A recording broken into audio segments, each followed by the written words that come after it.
Mike O'Dowd with USCCA, and today I'm going to be covering situational awareness techniques at restaurants. According to the FBI, about 2% of all violent crimes or more happen while at restaurants, and specifically fast food restaurants are a higher target because of the affordability and accessibility of fast food restaurants. You get people from all walks of life, and most people are just trying to have a quick meal on their way to where they're going.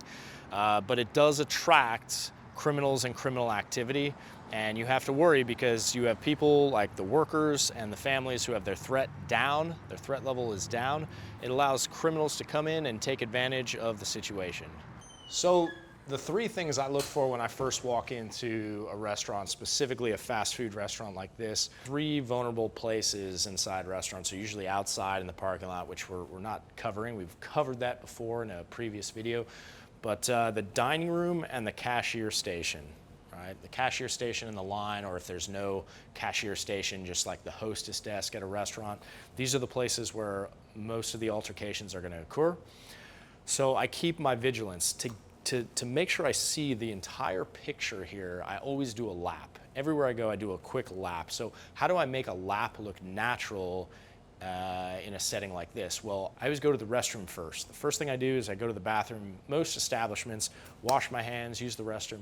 And when I walk in, I see corner to corner. I see the dining room, I see the people inside of it, I see the line, I see the people standing in line, and then I also get to see the three things that I look for. I look for the vulnerable spots like the cashier, I look for the dining room and the corners, and then the third thing is I look for the exits. The exits, there's almost always going to be a rear exit. Sometimes it's through the kitchen, and you may not see it. But in most, fast food, casual restaurants, you're going to see a second exit somewhere in the back, and you're going to want to always know where that second exit is, just in case you have to get in and out quickly. Once I've gone to the restroom, washed my hands, I get the 360 look, I come back in line. Now you have to understand, the line is where all the action happens. If I'm robbing a restaurant, I'm gonna rob where the cash is. I'm gonna rob where the people standing are. If I'm gonna have a conflict with somebody, it's probably gonna be the exchange between the cashier and the criminal. So when I'm standing in the line, there's not much you can do about it. You're kind of stuck. This is a pretty vulnerable place. So if you carry, and you should carry, right? This is the place where you should have your weapon on you, close to you, and standing by and ready. If we don't have a weapon on us, well, that's going to put us at a pretty good disadvantage if somebody comes in with a weapon. But regardless, even when I was in the military and on patrol, you couldn't have a weapon to solve all problems, right? And an explosion or something else happening outside of your control. It's about having a plan, right? So on my first lap, knowing where the exits are, knowing the restroom, and knowing the points of the building, when I'm standing here, I'm now able to decide, well, if something happens, what am I going to do? Where am I going to go? Am I going to jump behind the counter? Am I going to run to the rear exit? Just having that plan ahead of time is going to help keep you much safer than not having a plan. So I'm not standing here oblivious and just looking at the menu, although most of us do that. I'm taking a look at the menu, but I'm also reading the people around. I'm looking at the people behind me, I'm looking at the people in front of me, and I'm still keeping my eye and senses on the door, who's coming in and out, right? Just keeping a little bit of vigilance when I'm making my selections. And as always, I don't like to keep my back facing the door. I don't like to keep my back facing any kind of threats, so I may take a posture that opens me up to seeing everything as opposed to just blindly staring at the food I'm going to eat. So now I walk up to the counter and I'm ready to order. My back's to the wall, time to get my money out and hand over for the goods. And this is a very vulnerable position if you're carrying cash. If you have a card, it's still a vulnerable position in that if somebody wants to rob anything to do with the register, you're right here at the register. But for those of us paying in cash, this is a moment where we have to take that bundle of cash out. When I travel overseas, typically I pull out a lot of cash because I don't want to go to the bank every single day and pull out more. And if you're one of those people who carries a lot of cash on them, this is not the moment to pull out a fat wad of $100 bills. Recommend keeping separate. So whether you keep it in your car or you keep it like in another pocket, have a pocket of just a couple bills. So when you do pull out, it doesn't look like you're flush. Okay, so I pull out a couple bills, I hand it over. The other way you can just get away with not having to do that is just pay with a card or pay with a phone. A lot of people these days are now paying with their phone, and it's a way where nobody can really rob you of anything because they don't have access to your phone.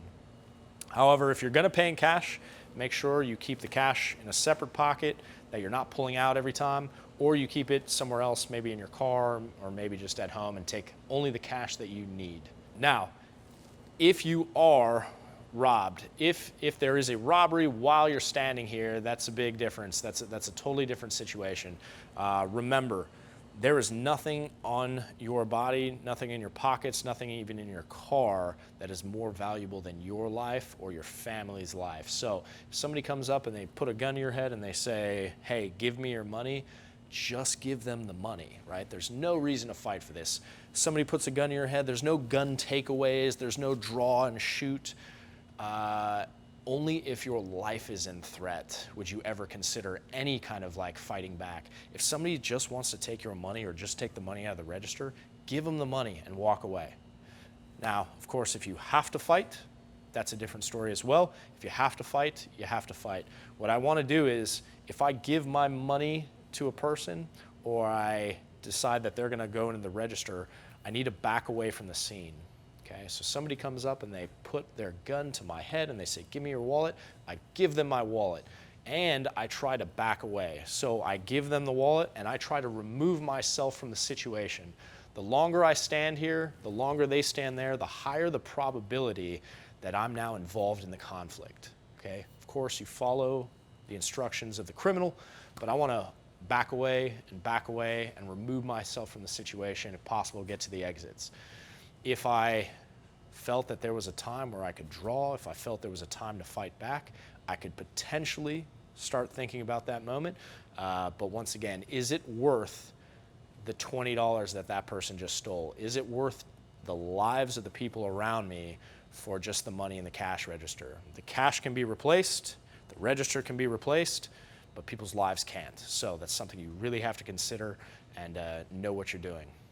So you get your ticket or it's time to sit down. Where do you want to sit in the dining room? Well, most people, I think they don't really plan this or think about it a lot, but I always want to be away from the field of view of the entrance or the further back, closer to the exits. So I like to be in the corners, something where they can't see me when I first walk in, or the corners back here where I'm a little bit shielded from the initial view. If a criminal comes in, the first things and the first people they see are going to be the biggest possibilities of threats. So I want to go towards the back or the corners where I'm shielded. Now, for me personally, whether I'm armed or unarmed, I want to be close to an exit so I can get out. Now, in this particular case, that's back here. Some of these seats are going to be my favorite because I have time, distance, and I have a little bit of shield outside of that field of view. I am going to pick this seat right here because this seat is going to give me the space where I can see a threat going. It's going to give me a little bit of time or if I need to react. Because if I have a gun on me, I have the ability to fight or to run, and there's a time for both. But if I have no weapon on me, really all I have is running, right? Unless something is right up on me, all I'm going to do is run. So I have this exit. From this exit, I can see a full field of view of the restaurant and anyone who is approaching. And if there was a robbery going on, taking place, and I decided, you know what, I need to get out of here, I could beeline right out. So let's say you can't decide where you're going to sit. A lot of restaurants, especially like nicer dining establishments, will tell you where to sit. Well, one thing you can always do is you can request a different seat. So somebody says, hey, you need to sit here. You can say, can I sit over here? Can I sit there? And oftentimes you get that. But let's assume we go to a nice restaurant and we can't choose our seat. So the host or hostess says, you know what, Mike, you're going to go over here and you're going to sit in this booth here, which tactically makes no sense. And from a self-defense standpoint, you would never want. Well, in this situation, I've got the front entrance where the threat is the highest, and I've got the rear entrance where it's an escape, but it's a lower probability of something happening. I want to be right here, facing the threat outside of the booth. I don't want to be locked into the inside. I want my family here protected. I really want the ability to pop up and be able to draw my weapon quickly if I needed to, and if I don't have a weapon or I can't use it for some reason, to grab my family and beat feet out the back. So there you have it. That is situational awareness when you are at restaurants. Just remember, whenever you walk into a restaurant, whatever that is, having a lap, going to the bathroom, washing your hands, getting a picture of the corners, getting a picture of the cashier, the hostess stand, as well as getting a picture of the exits and where you can go, always should be top priority. As well, having a plan when you're standing in line. If you are standing in line, maybe you are ordering online so you can get in and get out quickly. And then lastly, where you sit in the restaurant is always going to give you a significant advantage over just choosing randomly, having your back to the door, as well as having proximity to the exits, as well the ability to get up and fight or run quickly if you needed to. If you like what you saw, go ahead and hit that like button, as well subscribe. We have tons more content coming out on situational awareness from different scenarios. Let us know what you'd like to see. If there's any places or situations you'd like us to film, let us know in the comments section as well. We'd love to hear things that you do inside of restaurants or fast food establishments to keep you and your loved ones protected. And as always, continue training, because that's how we move forward and that's how we progress.